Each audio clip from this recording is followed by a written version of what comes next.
This episode is brought to you by 365 Connect, the world's most advanced automated marketing and leasing platform built to keep your communities running 24/7, totally hands-free.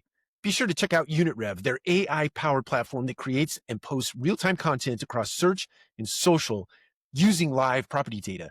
It's redefining how communities attract and convert renters. It's a total game changer. I've seen it in action, and it's impressive.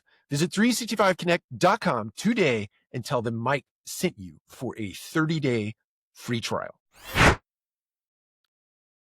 to another episode of the Multifamily Collective. Today, let's talk about AI-driven job displacement, especially as it relates to white-collar jobs.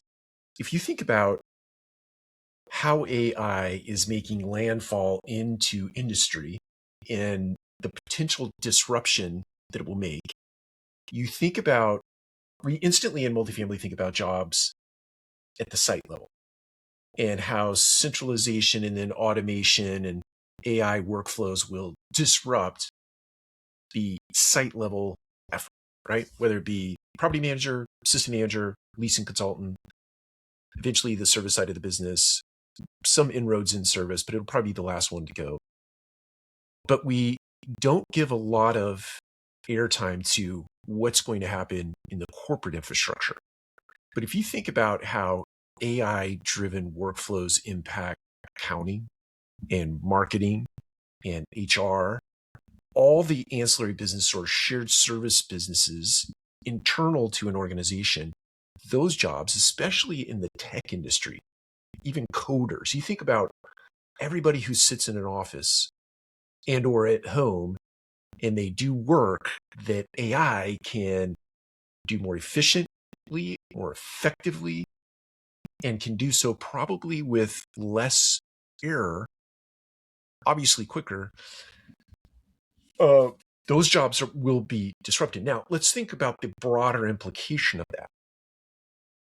If you start to see employment wane, which I think we have, right? Now, one could argue in the last administration, it's not a political statement, but in the last administration, we grew government jobs by an exponential number. It's just a huge number, right? But in this administration, you're starting to see those numbers come down, but I think the numbers are also coming down, more broadly speaking, based on what's happening in the tech industry. You think about how many jobs, you think about recent announcements by Amazon, you think about recent announcements by Walmart. They are taking out or not hiring at the pace that they were hiring at because AI is making inroads into their businesses. This has been going on for 10 plus years, plus or minus, right? They have been planning for this moment in time, and this moment in time has come where they can actually make implementation and make use of automation in factories, in fulfillment centers, in more broadly speaking, in their stores, right? You've seen it. I imagine you've seen, even in gas stations, right? Like a Texaco station or a racetrack in Atlanta. I've seen them in racetracks. You see this robot that roams around the store and mops the floor, basically, keeps the floor clean during the course of the day. That used to be done by a human. Not anymore. It's done by this robot that roams around. Think about that in a very sophisticated setting like a factory or a fulfillment center and robots working in there. You're just not going to need the number of people that you've needed in the past. But you also think about that, back to the point, in the corporate hierarchy, in those shared service businesses that don't happen at the site level. Those jobs are going to be out. Now, the broader implication here is you have fewer renters in the marketplace. You have fewer household formations based on the fact that they can support themselves from an economic standpoint. Now, is the impact going to be dramatic? I don't think in the near term, but I do think in the long term it is. And you have to start to reposition your mindset around underwriting multifamily deals to include what's going to happen in the broader economy as it relates to labor.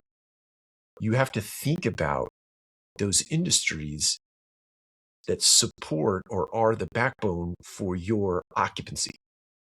You have to think about the future implication of reduction of force and or just not filling the number of positions that they have available, and or not even posting for positions that might otherwise be filled by humans but are going to be filled by automation.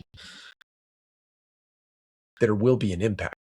And if you're not putting that in your underwriting, you're not considering it in your underwriting, you could end up doing deals that don't have support from the labor market or household formation.